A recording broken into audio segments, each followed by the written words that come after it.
अस्सलामुअलैकुम, this is Usama और आप देख रहे हैं Usama talks. FIFA world cup के टॉपिक पे वीडियो है आज। तो हम थोड़ा सा राउंड ऑफ 16 के मैचेस को देखेंगे और जो ग्रुप स्टेजेस में थ्रिलर मैचेस हुए हैं उनको डिस्कस करेंगे। क्या ही मजे का वर्ल्ड कप हो रहा है। अब तक मैं तीसरा चौथा वर्ल्ड कप देख रहा हूँ फुटबॉल का और this is by far the best world cup I have ever seen and we are just through the group stages. अभी तो राउंड ऑफ 16 स्टार्ट हुआ है और मैचेस अब स्टार्ट हुए हैं जिनमें असल ड्रामा होता है, असल थ्रिल होता है, असल सस्पेंस होता है। 90 मिनट्स की गेम होती है, कुछ भी हो सकता है। तो असल सस्पेंस वाले मैचेस तो अब शुरू हुए हैं। तो ग्रुप स्टेजेस में हम इतने ड्रामा से आ रहे हैं, इतने ट्रॉमा से कुछ टीम्स आ रही हैं। कुछ टीम्स ने बहुत बड़े बड़े अपसेट किए हैं, कुछ बड़ी बड़ी टीम्स जर्मनी जैसे कि बाहर हो गई हैं, स्पेन सेकंड नंबर पे आई है। तो सब कुछ इसी वीडियो में इसी बारे में बात करेंगे। बगैर किसी देर के अपनी मेन वीडियो शुरू करते हैं। तो जैसे कि पहले वीडियो मैंने पिछली बनाई थी जिसमें फुटबॉल वर्ल्ड कप की प्रेडिक्शन की थी, तकरीबन सारी प्रेडिक्शन गलत हुई हैं। कुछ ग्रुप टॉपर्स को छोड़ के जो रनर्स अप हैं ग्रुप के अक्सर मैंने गलत बताए हैं और कुछ तो जो है ग्रुप टॉपर्स भी मैंने गलत बताए हैं। इतने मजे के मैच और इतने इंटरेस्टिंग मैचेस और इतने बड़े बड़े अपसेट हुए हैं कि कुछ भी प्रेडिक्ट करना मुश्किल था। मैच से पहले और मैच के एंड में भी प्रेडिक्शन करना मुश्किल था। हाफ टाइम पे आप कुछ प्रेडिक्ट करो तो एंड पर कुछ और एंड रिजल्ट निकल रहा था। इतने बेहतरीन मैचेस हो रहे थे, टीम की क्वालिटी कुछ और नजर आ रही होती थी। मैच के शुरू में लाइनअप में मैच खेलते किसी और तरह थे, एंड किसी और तरह होता था। जिस तरह सऊदी अरब वाली गेम थी, Argentina were up and above Saudi Arab in first half. They scored almost 4 goals but 3 of them were ruled offside, लेकिन in the end Saudi Arab were the winner. तो इस तरह के काफी सारे मैचेस हुए देखने को मिले हैं हमें। जिस तरह जापान के अगेंस्ट जर्मनी पहले लीड में चला गया था, उसके बाद वो मैच हार गया। जापान ने स्पेन और जर्मनी दोनों को आउट क्लास कर दिया। तो ग्रुप बाय ग्रुप इन्हीं चीजों की बात करते हैं। सबसे पहले फर्स्ट ग्रुप की बात करते हैं। नेदरलैंड एंड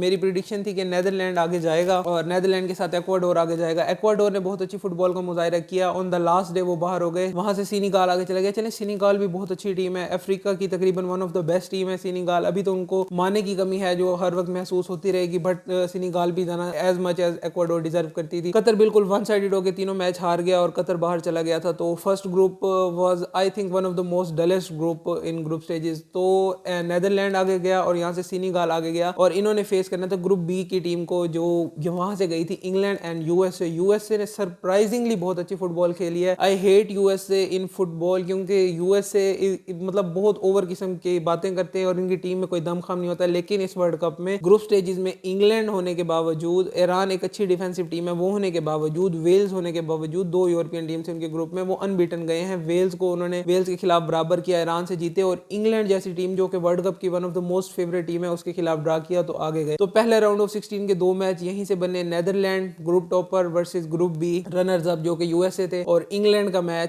बना हमारा सीनिगाल से जो कि आज होगा। जब ये वीडियो अपलोड हो जाएगी तो सीनिगाल के साथ इंग्लैंड आज खेल रहा होगा, जबकि नेदरलैंड वाला मैच नेदरलैंड अपना जीत चुकी है राउंड ऑफ 16 का फर्स्ट मैच यूएसए को। यूएसए ने उसमें भी बहुत अच्छी परफॉर्मेंस दी थी। एट 80th मिनट ऐसा लगा था कि यूएसए बराबर कर जाएगा, ये मैच एक्स्ट्रा टाइम में चला जाएगा, बट डमफ्रीज की वजह से बहुत वन साइडेड हो गया मैच। उन्होंने दोबारा एक असिस्ट की और गोल हो गया और नेदरलैंड आगे चली गई। तो ग्रुप सी में जो था वो सऊदी अरब ने जब अर्जेंटीना को हराया था तो बहुत इंटरेस्टिंग हो गया था। खैर उसके बाद अर्जेंटीना जाग गई, अर्जेंटीना ने ग्रुप टॉप कर लिया और सेकंड नंबर पे पोलैंड आगे चली गई। और वो भी इतने मजे का सिनेरियो था कि 90 मिनट्स तक पोलैंड ऑन फेयर प्ले आगे जा रही थी। फेयर प्ले का रूल आ गया, अगर आपको नहीं पता तो वो मैं आपको समझा दूं। फेयर प्ले का रूल ये होता है कि सबसे पहले गोल डिफरेंस देखते हैं कि किस टीम का गोल डिफरेंस अच्छा है। गोल डिफरेंस इस तरह से काउंट किया जाता है कि कितने कंसीड किए गोल और कितने स्कोर किए, तो उस लिहाज से जितने कंसीड होते हैं वो कट जाते हैं और जितने स्कोर होते हैं वो बच जाते हैं, तो वो गोल डिफरेंस हो जाता है। तो उनके पॉइंट्स इक्वल थे, गोल्स इक्वल थे, इन 90 मिनट्स ये सब कुछ इक्वल था। फेयर प्ले पे येलो कार्ड्स कम थे पोलैंड के, येलो और रेड कार्ड्स, तो उस बेस पे पोलैंड आगे जा रहा था और मैक्सिको बाहर हो रहा था। खैर सऊदी अरब ने बाद में गोल स्कोर कर लिया तो मैक्सिको गोल डिफरेंस पर ही बाहर हो गया था, लेकिन बहुत ही इंटरेस्टिंग ग्रुप बना था और ये बहुत मजा आ रहा था इसका। उसके बाद जो थर्ड ग्रुप था उसमें फ्रांस एज रनर अप चली गई, ग्रुप टॉपर। उसके बाद जो ग्रुप डी था वहां पर ऑस्ट्रेलिया एज रनर अप चली गई। बहुत मजे की बात है, ऑस्ट्रेलिया की ऐसी टीम है जो इतना परफॉर्म फुटबॉल में नहीं कर सकती, लेकिन इस बार उन्होंने भी कमाल की फुटबॉल खेली है। हालांकि इस ग्रुप में डेनमार्क भी था, तुनिसिया भी था। तो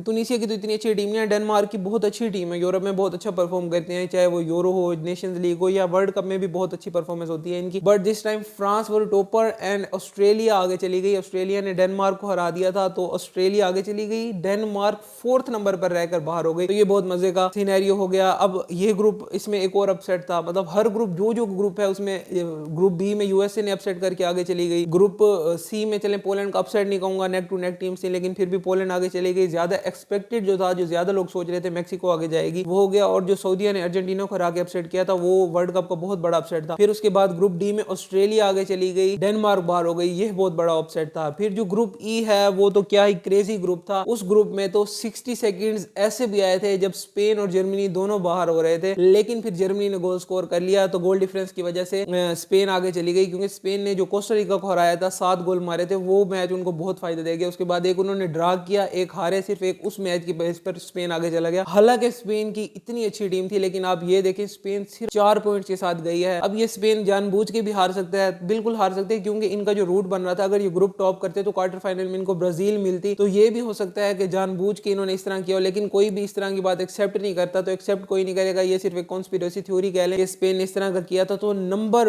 1 पर जापान चली गई उस ग्रुप में जहां पर जर्मनी और स्पेन जैसी टीम थी। 2010 के विनर्स हैं वर्ल्ड कप के स्पेन, और 2014 के विनर हैं जर्मनी। तो ये इतनी बड़ी टीम्स थी जो दोनों नीचे आई हैं। जर्मनी तो बाहर ही हो गई, स्पेन सेकंड नंबर पर आकर चली गई, और जापान जैसी टीम जो कि बिल्कुल नई नई है फुटबॉल में, इतना कोई उनमें दमखम नहीं होता, अब आके यहाँ पर इस बड़े लेवल पे आ रही है, वो ग्रुप टॉप करके चली गई। इतने बड़े ग्रुप में, जो कि ग्रुप ऑफ डेथ कहा जाए, बेस्ट ग्रुप इस वर्ल्ड कप का कहा जाए तो गलत नहीं होगा। तो उसके बाद जो ग्रुप एफ है उसकी बात करते हैं। इसमें भी क्रेजी सिनेरियोज हमारे सामने आए हैं। मोरक्को, क्रोएशिया और बेल्जियम, कनाडा, ये टीम थी। कनाडा ने बहुत अच्छी फुटबॉल खेली है, हर मैच अनलकीली वो हार गए, उनके पास फिनिशिंग पावर नहीं थी। फुटबॉल इतनी जबरदस्त कनाडा खेल रहा था, बिल्कुल अटैकिंग मेंटालिटी के साथ खेल रहा था, जिस तरह की यूएसए ने फुटबॉल खेली थी उसी तरह की कनाडा खेल रहा था। तो नॉर्थ अमेरिका की तरफ से बहुत अच्छी परफॉर्मेंसेस देखने को मिली है। नॉर्थ अमेरिका की जो तीनों टीम्स थी, मैक्सिको, कनाडा, यूएसए, उन्होंने बहुत अच्छी फुटबॉल खेली है। तो कनाडा ने भी अच्छी फुटबॉल खेली, बट वो एंड में आ गए और बाहर हो गए। और यहाँ पर ग्रुप टॉप फिर एक बार अपसेट, मोरक्को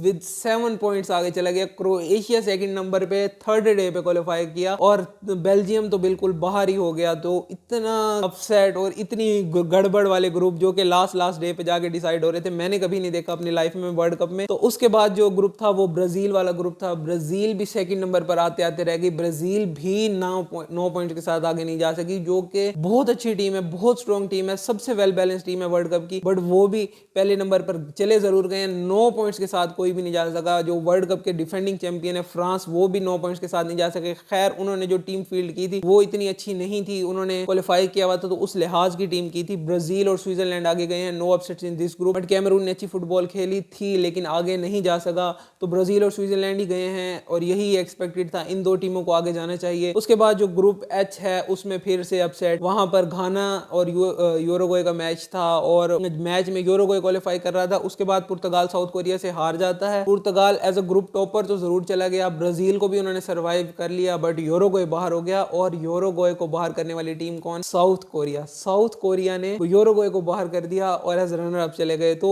इतने मतलब आप 8-10 मिनट की आई थिंक वीडियो हो गई होगी, तो उसमें आप देखें कितने मैं अपसेट्स की बात कर चुका हूँ। इतने अपसेट्स हुए हैं इस वर्ल्ड कप में, इतना थ्रिलिंग वर्ल्ड कप मुझे नहीं लगता कभी हुआ है और आने वाले वक्तों में कभी होगा। नेक्स्ट वर्ल्ड कप इससे भी मजे का होगा, क्योंकि उसका फॉर्मेट चेंज है। ये जो हम ग्रुप स्टेजेस का फॉर्मेट 100 साल से पिछले देख रहे हैं, ये अब चेंज होने वाला है, ये बिल्कुल चेंज होने लगा है। अगले दफा वर्ल्ड कप में टीम्स भी 48 हैं और 16 ग्रुप होंगे 3-3 टीम्स के, तो एक टीम सिर्फ आगे जाएगी, 2 टीम्स ने बाहर होना होगा। तो वर्ल्ड कप अगले साल जो अगला 2026 वाला वर्ल्ड कप है वो और ज्यादा इंटरेस्टिंग हो जाएगा। टीम्स बढ़ जाएंगी, मैचेस उतने ही रहेंगे, कम टीम्स आगे जाएंगी, तो वो और ज्यादा इंटरेस्टिंग होगा। खैर, ये इसमें फिर कभी बात करेंगे। अभी थोड़ा सा राउंड ऑफ 16 को देख लेते हैं। अभी तक 2 मैचेस कंप्लीट हो चुके हैं। अर्जेंटीना और नेदरलैंड आगे जा चुकी हैं और दोनों का आपस में मैच है। फ्राइडे को 12 बजे मतलब सैटरडे का दिन शुरू हो जाएगा, तब इनका मैच है जो कि क्वार्टर फाइनल होगा। तो अर्जेंटीना को अब पहला टफ और रियल ओपोनेंट जो उनका है अब मिल रहा है, क्योंकि अगर इनकी टीम देखें नेदरलैंड की, इसमें डी जोंग है, इसमें वैन डाइक है, तो बड़ा जबरदस्त डिफेंस है उनका। 3 डिफेंडर उनके बहुत अच्छे हैं। उसके अलावा फिर डी जोंग जैसा है, तो मेसी का अब ये रियल टेस्ट है, पता चलेगा, मेसी टेस्ट होगा। उसके अलावा जो फ्रांस और इंग्लैंड का क्वार्टर फाइनल होगा, तकरीबन मोस्ट एक्सपेक्टेडली यही होगा, क्योंकि इंग्लैंड का मैच सेनेगल से है, तो वो भी इंग्लैंड उसमें फेवरेट होगा। और पोलैंड का फ्रांस के साथ अगर कोई अपसेट ना हो तो वो